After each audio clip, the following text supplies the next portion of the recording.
The morning Kelsey Moran walked into a pawn shop with her father's medals in a grocery bag, she told herself it was just practical. That's what she said to herself, standing at the bus stop on Dundas Street with the bag pressed against her chest like it might fall through her hands. Practical. Just a transaction. Things were things, and rent was rent. And there was nothing sentimental about keeping a collection of metal and ribbon when the hydro bill had been sitting unpaid for 6 weeks. She was 31 years old. She had a nursing degree from McMaster, 4 years of ICU experience at St. Brendan's Regional, and $47 in her checking account. She had been suspended without pay for 9 weeks. The bag had 3 medals in it. Her father had served 22 years with the Canadian Armed Forces, 2 tours in Afghanistan, 1 in Bosnia, and a decade of quiet domestic postings that he never talked much about. When he died, the summer Kelsey turned 26, there was almost nothing left of his estate. A rusted Ford, a storage unit in Brantford full of Army surplus gear, and a cedar box with the medals inside. Her older sister had taken the truck. Kelsey had kept the cedar box. She hadn't opened it in 3 years. She opened it the night before, sitting on the floor of her apartment because she'd sold the couch in January. The Meritorious Service Medal, the General Campaign Star with the Southwest Asia Bar, a Special Service Medal with the NATO clasp. She'd laid them out on the carpet in the lamplight and sat there for a long time, not really thinking, just looking at the way the light moved across the ribbons. He earned these, she thought. Then she thought about the $412 she owed for January's rent, the balance on her credit card, the hydro bill, the groceries she hadn't bought yet. She put the medals in the grocery bag. Quick Cash Pawn and Exchange on Dundas was the kind of place that had a hand-lettered sign in the window advertising top dollar paid in red marker that had faded to pink. Inside it smelled like old electronics and WD-40. A man behind the glass counter was watching something on a tablet with headphones around his neck. He glanced up when the bell above the door rang. "Help you?" Kelsey set the bag on the glass counter. She didn't say anything, just reached in and pulled out the first medal. The man, his name tag said Norm, leaned forward. He picked up the Meritorious Service Medal with 2 fingers and turned it over. "Military? My father's.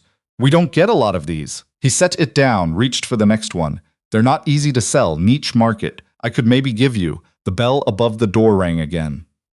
Kelsey didn't turn around right away. She heard boots on the linoleum, and then a sound she wasn't expecting, a low, even breathing, the kind that comes from an animal too well trained to pant. She looked down. A dog was standing beside her, not sitting. Standing square and still the way military dogs stand when they're on duty. It was a Belgian Malinois, maybe 80 pounds, with a black tactical vest strapped across its chest. Its eyes were fixed on the medals on the counter. Kelsey stepped back, instinctively. The dog didn't follow her. It didn't growl, didn't lunge, didn't do anything threatening. It just stayed. Its nose came down to the level of the glass counter and it breathed in slowly, and then it set its chin on the edge of the counter right next to her father's Meritorious Service Medal, and it didn't move. Colt. A man's voice, low and measured. "Heel." The dog didn't move. Colt. Still nothing. The dog's amber eyes stayed on the medals. Its chin stayed on the counter. Kelsey finally turned around. The man was maybe 40, broad across the shoulders, with the particular kind of stillness that she associated with people who had spent a long time in very loud, very dangerous places and had learned to be quiet so they could hear what was coming. He was wearing civilian clothes, jeans, a gray jacket, but he carried himself like a uniform. He was holding a leash that had gone slack because the dog at the end of it had made its own decision. He looked at Kelsey. Then he looked at the medals. "Where did these come from?" "My father," she said. The words felt strange in her mouth, too simple for what they were supposed to explain. The man crouched down beside the dog. He didn't pull on the leash. He just looked at Colt for a moment, and something passed between them. The kind of communication Kelsey had only seen between people who had been through something terrible together and come out the other side. Then he stood back up and looked at the medals again. He reached out, not touching them, his hand hovering just above the counter. "Can I ask his name?" "Harold Moran." "Master Warrant Officer, 3 RCR. The man was quiet for a moment. Then he said, "I served under a Moran in Kandahar. 2009. Kelsey's chest went very tight. That would have been him. His name was Sergeant Warren Keel, retired. He'd done 12 years with the Canadian Special Operations Regiment, 3 of them with Colt, who was now 6 years old and medically discharged due to a shrapnel injury to his right foreleg that had healed but never fully. They were in the pawn shop because Warren had come in to sell a compound bow he no longer used. He hadn't expected any of this. They ended up sitting in the Tim Hortons 2 doors down, the medals still in their bag, Colt lying under the table with his nose on his paws. Kelsey told him the short version first. Suspended without pay, 9 weeks. An investigation that had been ongoing since October with no timeline, no updates, and no clear explanation of what she was actually supposed to have done. "What did they say you did?" Warren asked. She wrapped her hands around her coffee. Medication discrepancy. A patient in the ICU received the wrong dosage of a sedative. The chart showed it was mine. She paused. "The chart was wrong." "You're sure?" "I documented everything. I always document everything. My father was in the military. He was very particular about paperwork, and I grew up thinking that if something wasn't written down, it didn't happen." She almost laughed, but it came out wrong. "So yes, I'm sure. The discrepancy on that chart is not my handwriting, and it's not my documentation code." Warren looked at her steadily. "So someone changed it." "That's what I think. That's what my union rep thinks. But the hospital's investigation is internal, and they haven't shared anything with us, and every week that goes by is another week without pay, and She stopped. She looked at the bag on the table. "I have $47. My rent is $412 overdue. I have an outstanding hydro bill. I haven't bought groceries since last Thursday." She said it like she was giving a report, because that was the only way she could say it out loud without falling apart. Warren didn't say "I'm sorry" or "that's terrible" or any of the things people said when they didn't know what else to say. He looked at the bag and then at her. "Don't sell them," he said. "I don't know what else to." "Don't sell them," he said again. Not a command, something quieter than that. "Give me 48 hours. She didn't know why she said yes. Later she would think about it. A stranger in a pawn shop, a dog that had refused to leave. 48 hours, as if he had some plan already fully formed behind his eyes. She said yes because she was tired, and because she had $47. And because the alternative was handing Norm the medals and walking back out into February. She gave Warren her phone number and took the bus home. That night she made lentil soup from the last of what was in the cupboard and sat on the floor eating it from a mug because she'd sold her only bowl in January, along with the couch. She'd been very systematic about selling things. First, the things she didn't need. Then the things she needed a little. She'd drawn a line at the cedar box, and then in the pawn shop she had crossed it, and now she hadn't crossed it yet. Technically, the medals were still in the bag, and she put the bag back in the cedar box and put the cedar box in the closet. She doesn't sleep much. At 7:30 in the morning, her phone rang. "Warren, I need you to come somewhere with me. Can you do that?" She looked at her apartment. The bare floors, the single lamp, the closet where the cedar box was. "Yes," she said. He picked her up in a dark blue truck with a cargo mat in the back for Colt. He didn't say much as he drove, which she was beginning to understand was just how he was. Not unfriendly, just economical with words, as if he'd learned to spend them carefully. They drove east out of Hamilton toward Burlington, and then off the highway into a neighborhood of older houses with deep lots and bare trees. He pulled up in front of a house with a wraparound porch and a Canadian flag on a short post by the front walk. He got out. Colt jumped down from the back and sat beside him, watching Kelsey. "Who lives here?" she asked. "Major Diane Fothergill," he said. "Retired. She's on the board of the Veterans Legal Advocacy Clinic, and she served with your father in Bosnia." Kelsey stood on the sidewalk in the February cold and didn't say anything for a moment. "You found her in 48 hours?" 31, he said. "Come on." She made tea.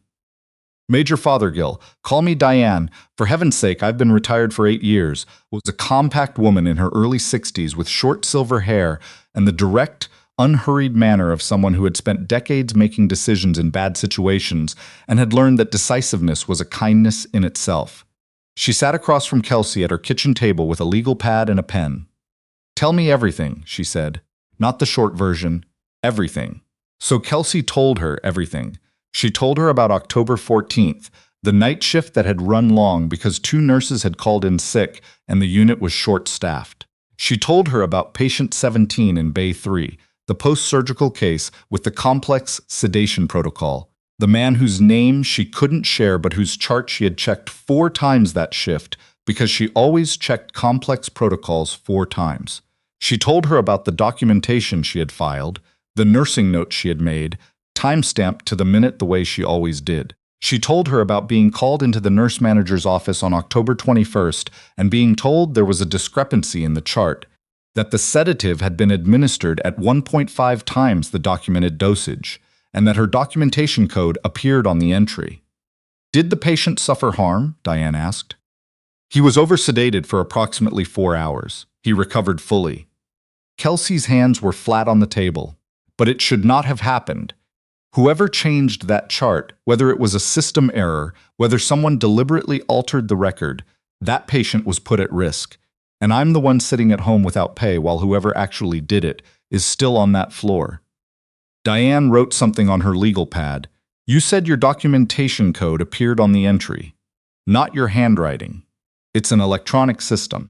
Codes can be used by anyone who has or who obtains your login credentials. Diane looked up. Has the hospital investigated whether your credentials were accessed by another party? Not that they've told us. Diane put her pen down and looked at Warren. When did she go to the union? She asked, as if Kelsey wasn't there. October 23rd, Kelsey said. 2 days after the suspension and the union's grievance? Filed November 3rd. We've heard nothing since. Diane picked up her pen again and wrote for a long moment. Then she said, the hospital has a legal obligation to share the preliminary findings of their internal investigation with the union within 60 days. It's been, she looked at Kelsey, 9 weeks, 63 days. Yes, they're in breach of the collective agreement. The words landed in the kitchen like something physical. Kelsey had known this abstractly, the way you know a thing when you've been too exhausted and too frightened to fully feel it. But hearing it said by a retired major with a legal pad and a direct stare made it real in a way it hadn't been before. The clinic can file a complaint with the Ontario Labour Relations Board, Diane said. That creates a legal timeline they're required to respond to. It also opens up the possibility of compelling disclosure of the system access logs, who logged in using your credentials, when and from which terminal. She paused. That's the piece that matters. If someone else used your login to make that entry, it will be in the logs ABIA. Can they delete the logs? Not without creating a second violation that's considerably more serious. Diane closed her legal pad. We need to move on this quickly. Are you willing to let the clinic take the case? Kelsey looked at her. She looked at Warren, who was looking at Colt, who was looking at Kelsey with his amber eyes and his patient, still face. Yes, she said. The weeks that followed were not a montage. They were not a clean sequence of victories. They were phone calls that went to voicemail, emails that took 4 days to be answered, a hearing date that was scheduled and then postponed and then rescheduled. They were Kelsey eating toast for dinner and budgeting in $20 increments and calling her older sister twice, both times hanging up before it connected because she didn't want to have to explain. Warren drove her to the clinic 3 times. He didn't say much, but he came. Colt sat in the back of the truck and watched out the window and made the world feel slightly more manageable, which Kelsey knew was irrational and didn't care. Diane worked the case the way Kelsey imagined she had worked everything in her career, methodically, without drama, with a controlled persistence that made bureaucracies nervous. She filed the labor relations complaint on a Thursday. By the following Wednesday, the hospital's legal team had responded with a preliminary disclosure document that they clearly hadn't wanted to share. The system access logs were in it. Kelsey's login credentials had been used at 11:43 p.m. on October 14th, 7 minutes after Kelsey's own time-stamped entry, to access patient 17's chart and modify the sedation record. The access had been made from Terminal 4 in the North Staff Corridor. At 11:43 p.m., Kelsey had been in the medication room on the south side of the unit. A fact documented by the dispensary log that showed her accessing the Pyxis cabinet at 11:41 p.m. She could not have been at Terminal 4 at 11:43 p.m. She had been 40 meters away with a biometric log to prove it. Diane called her on a Friday evening. Kelsey was sitting on the floor eating toast. They know, Diane said. The logs make it unambiguous. Someone accessed your credentials. And before you ask, the IT security review confirms your password had not been changed. which means they either shoulder surfed it, obtained it from a shared document, or accessed a stored credential somewhere. The investigation is now being handled externally. The internal team has been removed from the case. Kelsey set her toast down on her knee. What does that mean for me? It means the suspension is being lifted. Effective next Friday, pending final paperwork. You'll receive full back pay for the duration of the suspension, 9 weeks at your regular rate. And the hospital's legal team has requested a meeting with your union next week, which I am told, in the language people use when they mean something more clearly, is to discuss a formal written apology and the conditions of your return. The apartment was very quiet. I can go back, Kelsey said. You can go back. She sat on the floor for a long time after she hung up. The cedar box was in the closet. The light through the window was the particular pale gold of a February afternoon in Hamilton, the kind of light that didn't promise spring but didn't deny it either. About the way he used to say that paperwork was the only thing that stood between a soldier and being invisible, that if you documented things properly, the truth had somewhere to live. She had documented properly. The truth had lived in a timestamp and a biometric log and a dispensary record. It had survived 9 weeks in an electronic system while she ate toast on the floor of an empty apartment. She thought about Colt's chin on the counter, the weight of it, the stillness. She called Warren. It's over, she said. A pause. Then, good, I wanted to say thank you. I don't. She stopped. I don't know how to say thank you for something like this. You don't have to, he said. Your dad trained me to hold the line when it counted. I figured I owed him. She didn't say anything for a moment. Outside, a streetcar went by, the familiar rumble of it, the ordinary sound of the city going about its day as if 9 weeks hadn't just dissolved into a phone call. How did he do it? She asked. Hold the line, I mean. When everything was going the wrong way. Warren was quiet for a moment. Kelsey could hear Colt shifting somewhere in the background. He used to say, you don't hold the line by looking at how far there is to go, Warren said. You hold it by keeping your feet where they are, just, right there, where you are. She went back to St. Brendan's on a Thursday morning in early March. The ward looked the same. The linoleum, the overhead lighting, the smell of antiseptic and coffee that she had walked past so many times it had become invisible. Her nurse manager met her at the unit entrance, a woman named Patricia, who had always been professional and was professional now, which was not the same as warm but was, Kelsey thought, probably the best that was available. There was a written apology in an envelope. Patricia handed it to her at the nursing station, which Kelsey thought was an odd place to do it, but then again she had spent 9 weeks eating toast on a bare floor, so her threshold for odd had shifted considerably. She opened the envelope and read it standing there, and then folded it and put it in the pocket of her scrubs. She didn't read it again for 2 weeks. When she did, she noticed that it was very careful about what it said and very careful about what it didn't say. It did not name the person who had used her credentials. She understood that there were legal reasons for this. She also understood that somewhere in the hospital, the investigation was still ongoing and that someone was having a considerably worse March than she was. She found that she could live with the incompleteness. Not easily, but genuinely. The back pay came through in 2 installments. The first covered January and February, the second covered October through December. She paid the rent arrears on a Tuesday and the hydro bill on a Wednesday and stood in the grocery store on a Thursday evening for almost 40 minutes, just looking at things the way you look at things when you've been pretending for weeks that you didn't want them. She bought a couch the following weekend, secondhand from a couple in Stony Creek who were downsizing. It was blue, the particular dark blue of a late summer sky, and it was ugly in a way that she found immediately endearing. She and Warren carried it up 2 flights of stairs while Colt watched from the landing with the expression of a dog who has opinions about logistics. She opened the cedar box that evening and put the medals back on the windowsill, where her father used to keep his dress uniform brush when she was small, in the house in Petawawa. She didn't know why she remembered that.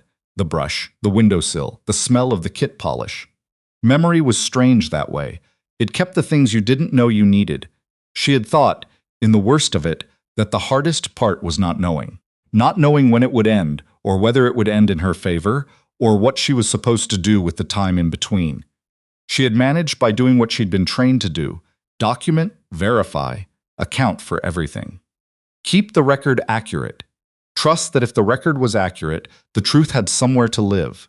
What she hadn't counted on was a Malinois in a tactical vest deciding that her father's medals were worth staying beside. She asked Warren about it once. They were walking along the waterfront in Burlington in late March, Colt ranging ahead on his long lead, nose down in the muddy grass beside the path. The lake was still iron gray, the ice along the edges only just receding.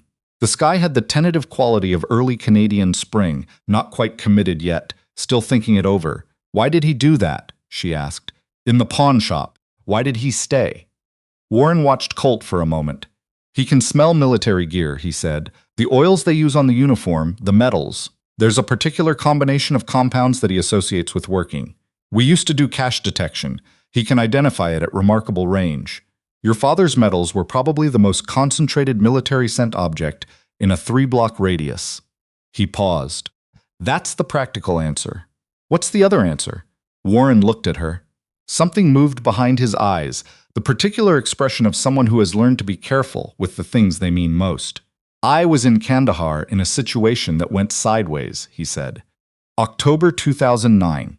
Communications down, secondary team not responding, and we were trying to hold a position we had no business holding with the number of people we had. He stopped, started again. Your father came with 4 guys in a Land Rover and he didn't ask any questions.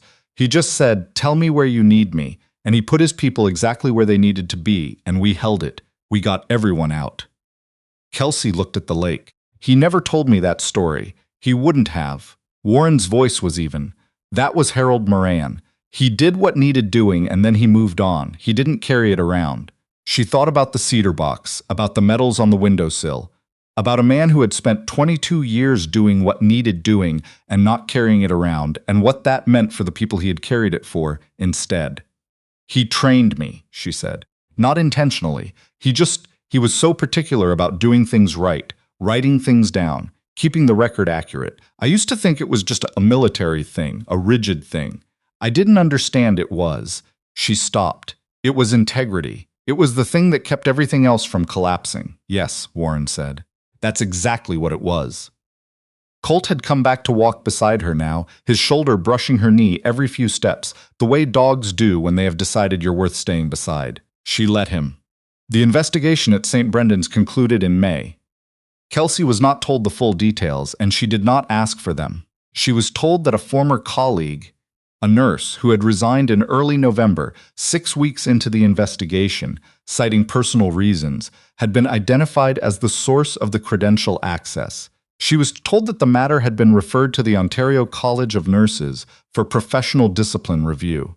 She received this information on a Wednesday morning, standing at the nursing station in the same spot where Patricia had handed her the envelope in March. She thought about how strange it was that certain locations became the coordinates of important things.